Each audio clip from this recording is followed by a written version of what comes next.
Okay, so we have covered these two major pathways, the posterior column and anterolateral spinothalamic pathway. Now, a little bit about the remaining ascending tracks. The ascending track which ends in the brainstem, that is the spinoreticular, spinotactal and spino-olivary. So, these are like they constitute only 1 to 2%. So, if we look at it, the spinoreticular, as the name itself suggests, spinoreticular means the one which are originating in the spinal cord and ending at reticular formation, and this reticular formation is present in medulla and bones, and the function of this pathway is reticular activating system. The reticular activating system is concerned for the consciousness or alertness, like arousing consciousness or alertness, like you are aware of the things. That is the function of this pathway. Okay. The second one is spinotactal, means it is terminating at the tactal area, that is like it ends in the superior colliculus and midbrain, and the function of this spinotactal tract is it assists in, this is like spinovisual reflex, assist in maintaining the posture and all these things by providing the sensory input via the visual pathway. The third one is spino-olivary, means it is ending at the olivary nucleus of the medulla, This tract is concerned a bit about the proprioception. So, they are very minute, very little. Just if anybody asks you, like say, what are the tracts? Can you name some tract which ends in the brainstem instead of ending in the thalamus or the cerebral cortex? Then you can say yes, there are. One is spinoreticular, the second one is spinotactal, and the third one is spino-olivary. Okay, that's the importance for these tracts for now. Okay, now the spinocerebellar, it is bit more important than this one, the ending in the brainstem. So, the spinocerebellar pathway, they are further divided or subdivided into ventral, dorsal, rostral or cuneo-cerebellar. You know what is rostral? Ventral, dorsal, everybody knows. Ventral is like, say, if a four-legged animal, we just look at the four-legged animal, the part of the body which faces the ground is the ventral, and opposite part of the rest of the body is the dorsal. Okay. And rostral as the name rhymes like nostril. So, the anterior part, the one toward the face, that is the rostral one. Okay. Rostral and cuneo-cerebellar. So, if we look at this spinocerebellar pathway, one sec, let me bring that, where is that slide of the spinocerebellar one.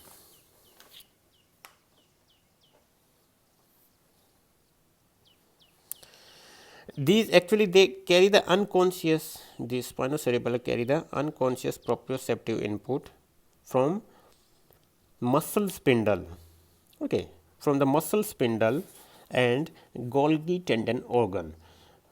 Like in the motor system, the next class will be regarding the descending tract and the motor system. Then we will talk about in detail regarding this one, Golgi tendon organ and muscle spindle. Actually, they are the organs, or we can say these are the receptor kind of the things which carry the unconscious proprioception. Proprioception is to be aware about the position of the joint and body, like okay. So, the unconscious proprioceptive input from the muscle spindle and Golgi tendon organ, like see muscle spindle and Golgi tendon organ, it goes to the cerebellar cortex. So, where this pathway or this tract is used to help monitor and modulate the movement. See, look, in a broader aspect, if I try to draw the thing, say, आपका क्या होता है, cerebral cortex है, who is the boss of the body? The cerebral cortex. Okay. Broader aspect में layman language में मैं आपको समझा रहा हूँ क्या होता है कि आपकी बॉडी की जो पोजीशन है, कुछ भी काम करना है, जैसे आपको अब कुछ लिखना चाह रहे हो या कुछ आप मूवमेंट कर रहे हो अपने आर्म की, तो who control it? The central nervous system, cerebral cortex. क्या होता है, बड़े बड़े तौर पे, मोटे मोटे तौर पे देखा जाए, सेरेब्रल कॉर्टेक्स होता है with the help of basal ganglia. Basal ganglia ये कमांड भेजता है नीचे स्पाइनल कॉर्ड को। ओके, लाइक सेरेब्रल कॉर्टेक्स यहाँ से आपका वो होता है, कॉग्निटिव होता है, thinking, planning and programming of the movement. So एक आपको पर्टिकुलर मूवमेंट करनी है, you want to move your right arm from one position to the other position, then there will be the planning and programming of that movement, and उसको कैसे करना है ये सब कुछ बेसल गैंग्लिया में होगा। हम बेसल गैंग्लिया की क्लास में पढ़ेंगे। Just remember the basal ganglia helps in this planning, programming, coordinating of the movement का एक ब्लूप्रिंट तैयार हो जाता है। ओके, ये ब्लूप्रिंट ये भेजा जाता है कि ब्लूप्रिंट बना के इसने भेज दिया अपने कॉर्टेक्स को वापस। कॉर्टेक्स ने कहा भाई एक ब्लूप्रिंट बना के दो, हमें मूवमेंट करवानी है। बेसल गैंग्लिया कहता है यस सर, और इसने एक ब्लूप्रिंट बनाया और कॉर्टेक्स को भेज दिया। ओके, अब कॉर्टेक्स ने क्या किया, वो कॉर्टिकोस्पाइनल ट्रैक होता है जो कॉर्टेक्स से स्पाइनल कॉर्ड में जाएगा, ये स्पाइनल कॉर्ड के पास भेजता है और कहता है भाई हाँ, you have to perform this movement, do it. Okay, तो ये आपका मोटे मोटे तौर पे ये होता है कि इसने एक ब्लूप्रिंट बनवाया और भेज दिया। अब बॉस ने तो भेज दिया है, अब पता नहीं कि यहाँ पे आपका जो, जैसे हम कह रहे थे कि राइट आर्म की मूवमेंट के बारे में था कि राइट आर्म वैसे ही काम कर रहा है या नहीं, तो उसको सुपरवाइज करना पड़ेगा। तो यहाँ पे बॉस क्या करता है, एक कॉपी सेरिबेलम को भेज देता है और बोलता है कि भाई मैंने ये परफॉर्म इस टाइप का एक ब्लूप्रिंट भेजा है और ये मूवमेंट करवा रहा हूँ इससे, राइट आर्म से। और सेरिबेलम को बोलता है और कहता है देख लेना। अब सेरिबेलम कैसे देखेगा, सेरिबेलम देखेगा कि जो परफॉर्म हो रही है मूवमेंट तो यही कर रहा है राइट आर्म। अब सेरिबेलम के पास एक ब्लूप्रिंट है कि ऐसी मूवमेंट करवानी थी। अब सेरिबेलम इसको कंपेयर करेगा। कंपेयर करने के लिए क्या चाहिए, सेरिबेलम को चाहिए कि किस टाइप की मूवमेंट हुई है, तो इसकी कॉपी भी सेरिबेलम के पास पहुंचेगी। So that copy will reach to the cerebellum via spinocerebellar pathway. जैसे प्रोप्रियोसेप्शन का हम बोल रहे हैं ना, तो मूवमेंट होएगी तो मसल आपकी कॉन्टैक्ट होगी, muscle spindle, Golgi tendon organ, इससे प्रोप्रियोसेप्शन जाएगी। And now the cerebellum will compare the blueprint provided to it via the cerebral cortex and the actual movement that is happening, and cerebellum will try to make these both the movement exactly each other's copy। अगर कुछ भी गड़बड़ हो रही है, ऊपर नीचे हो रहा है, तो cerebellum will try to make it कि ये जितना जो ब्लूप्रिंट दिया गया था वैसी ही परफॉर्मेंस हो। So that is the basic, like in A layman language, in broader aspect, मोटे मोटे तौर पे हम बोल सकते हैं ऐसे मूवमेंट आपकी होगी। Okay, so for that it needs, the cerebellum needs information like what is happening in the body, so that occurs by the spinocerebellar. So spinocerebellar from the lower limb and from the upper limb. Now the pathway, obviously it will enter through the dorsal root ganglia because this is a sensory. So broadly we can say there are the two pathways. चार हम पढ़ रहे थे ना, वो ventral, dorsal, rostral and cuneo. Major is dorsal and cuneo one, cuniocerebellar. So in dorsal spinocerebellar tract, it carries the information from the lower limb.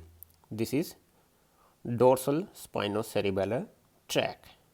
Okay, and the second one is cuniocerebellar, cuneatus. If you can recall back, what is cuneatus part? It was related to the cervical. So for the upper limb, the muscle spindle and Golgi tendon organ are the receptor for this upper limb part or upper body that enters to the spinal cord and travel via the cuniocerebellar tract. Cuniocerebellar tract. So we can say the dorsal spinocerebellar tract carries the input from the lower extremity and lower trunk, and cuniocerebellar tract carries proprioceptive input to the cerebellum from the upper extremity and upper part of the trunk. Now there is one thing written over here, Clark's nucleus. See, the cell body of the dorsal spinocerebellar tract. See, if we look for the dorsal spinocerebellar tract over here, first order neuron enters and ends over here.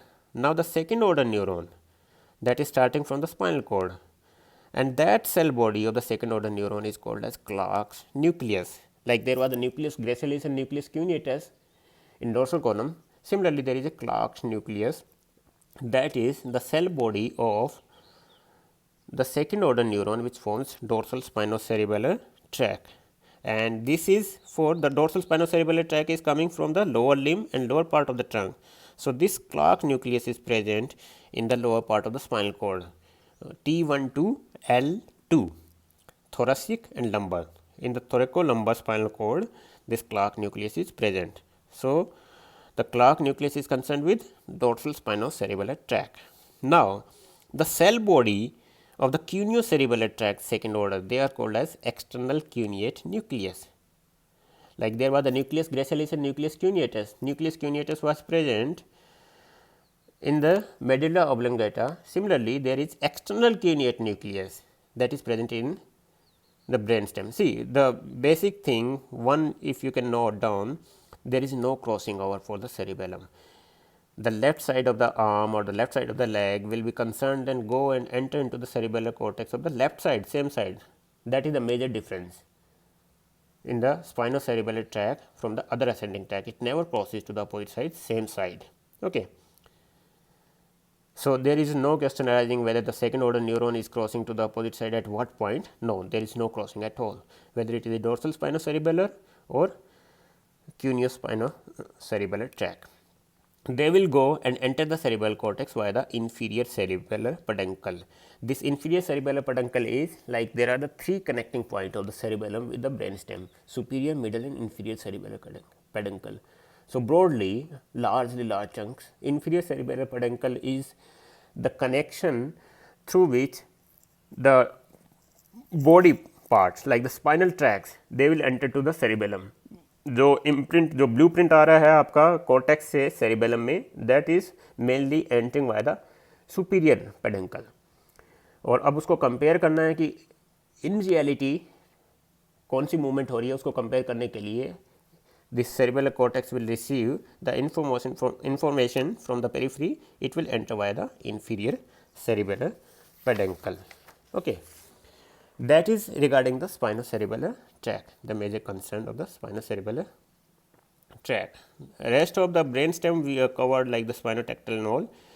That's the only importance between regarding this thing. Now, throughout this class we talked about like from the thalamus, the third order neuron, it ends in the post central gyrus, or we can say it ends in the Brodmann area. So, this is the post central gyrus, like say this is the central gyrus, this line, and this part is the somatosensory cortex or primary sensory area. Okay, primary sensory area, and it has got the point by point representation of the body, that is called as somatotopic organization or topographic organization. So, if we look at this diagram, see at this diagram, we have done the cross section, and this somatotopic organization representation of the body. Say body is represented, you must be aware about all these things, you have read in the 12th standard, like somatotopic or homunculus.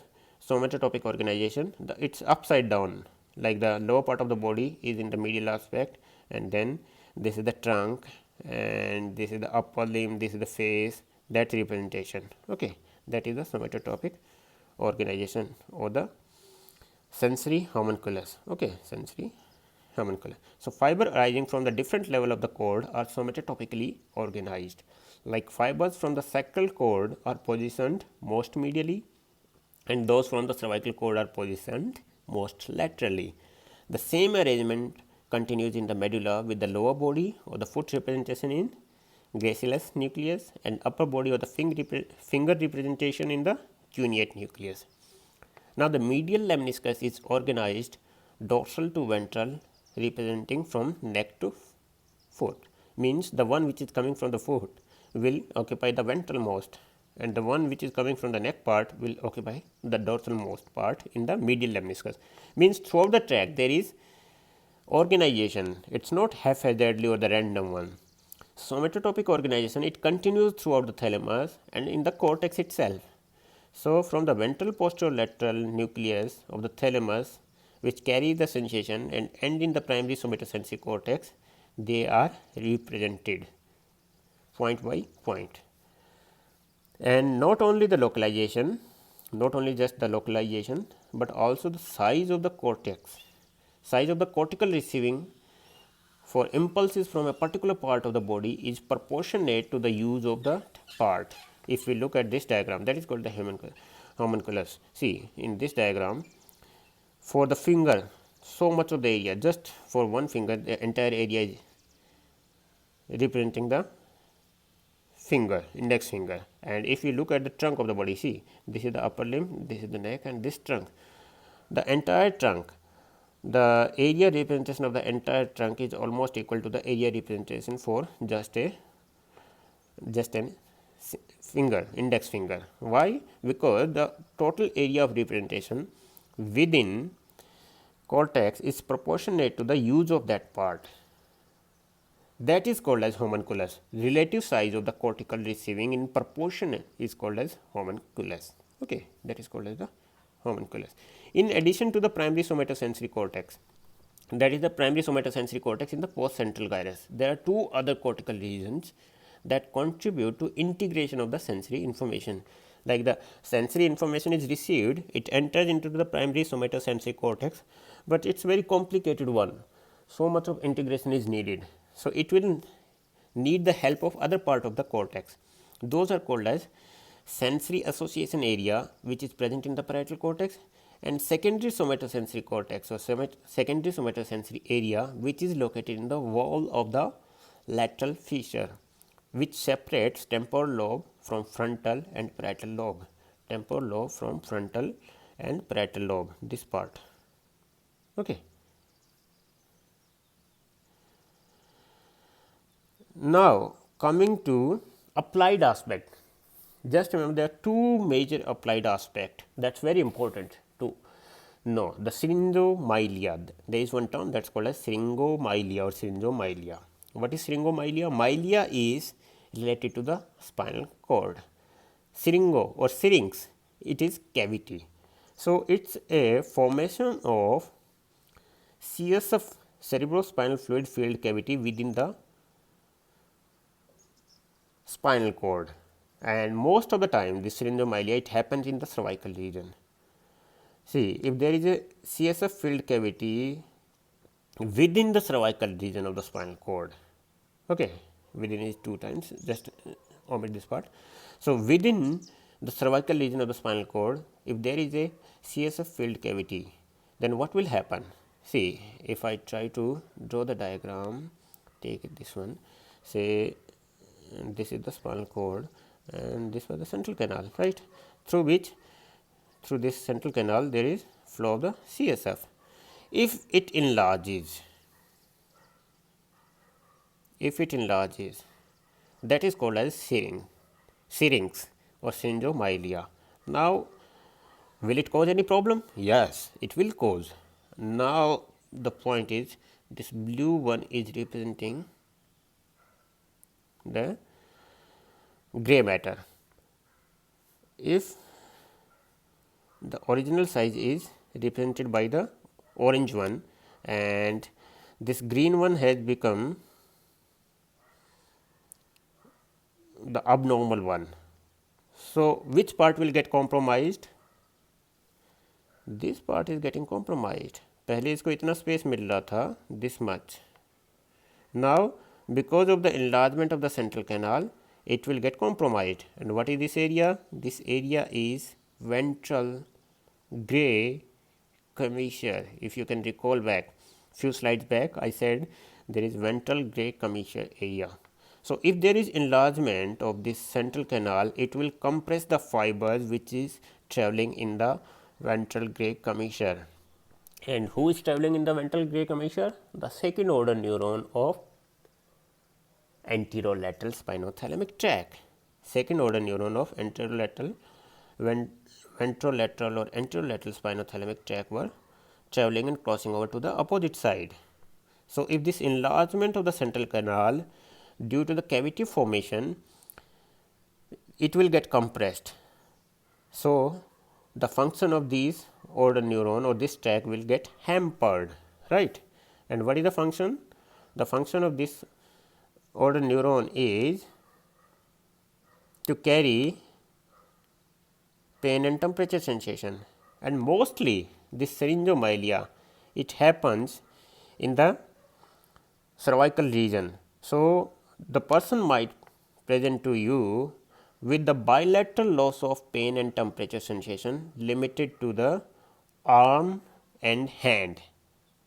There a particular person comes with so many other symptoms might be there, but the peculiar symptom is loss of pain and temperature sensation involving arm and hand, or you can say both the upper limb, and there are the other features. So, you should always suspect that this person might have some problem within the spinal canal that might be related to the cervical region, or you can narrow down your diagnosis up to the syringomyelia, then go for the further investigation, get MRI or CT scan done, and then correlate your compare whether you are right or wrong.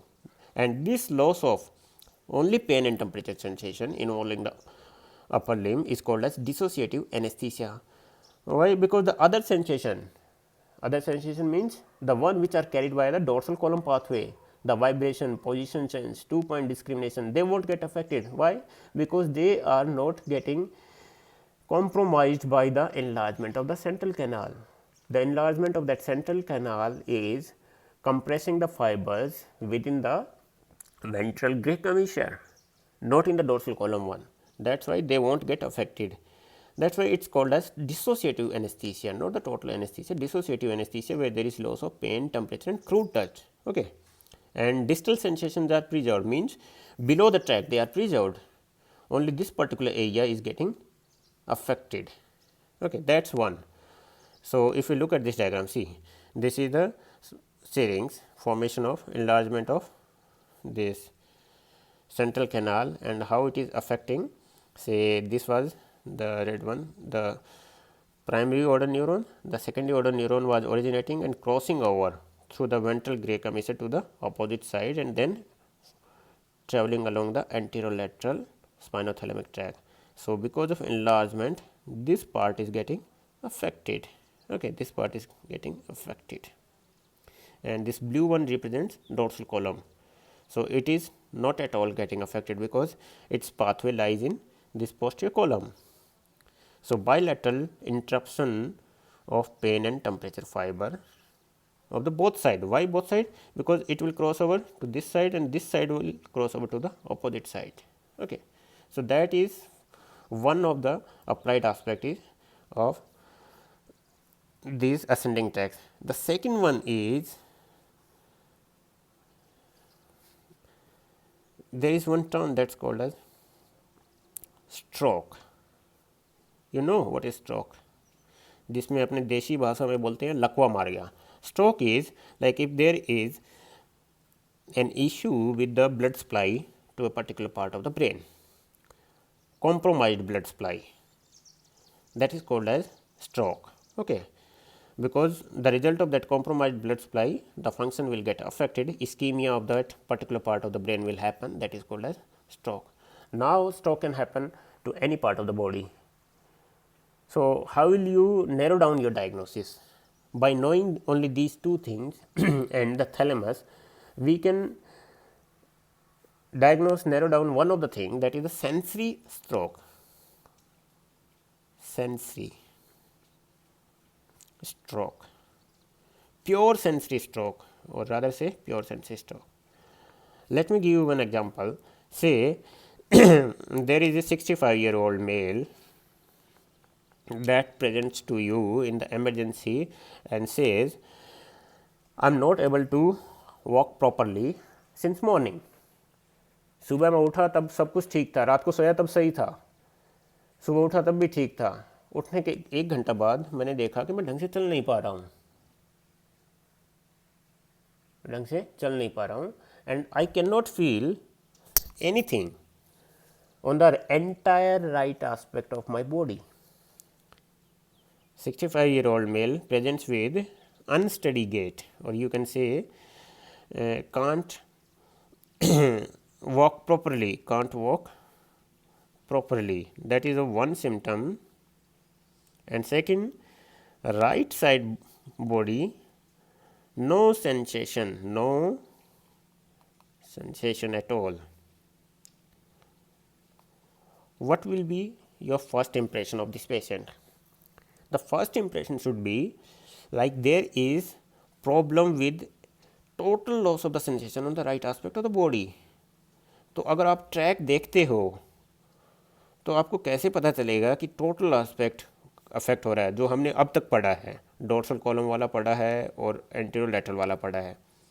दोनों type की sensation, pain, temperature, crude touch, vibration, everything is lost on this aspect of the body, right aspect of the body. It means इनका दोनों का common क्या है? Common was the third order neuron. Third order neuron was originating from the thalamus, ventral posterior lateral nucleus of the thalamus. It means there is compromise in the blood supply of this thalamic area. But the ventral posterior lateral nucleus of the thalamus is concerned for up to the neck part, like we can say for the lower limb and upper limb. Then there is one more nucleus, that is ventral posterior medial nucleus. Instead of the ventral posterior lateral, there is a medial nucleus that is concerned with the same side face. Face की जो sensation आ रही है वो उसके through cross करती है. If you can recall back, I said thalamus is the gateway of all the sensory systems, sensory tract, whether they are coming from the face or from the upper limb or the trunk or the lower limb, they have to enter via the thalamus. So patient कह रहे हैं मेरे को पूरा entire including the face right aspect में loss of sensation है. So it means this thalamus, ventral posterior lateral as well as the medial, both the nucleus got issue. There is must be compromise in the blood supply of the thalamus. So thalamic stroke or pure sensory stroke this person is suffering from. Now you have to confirm your diagnosis by getting the investigation done, MRI of the brain. Then you will confirm your diagnosis or correlate your diagnosis.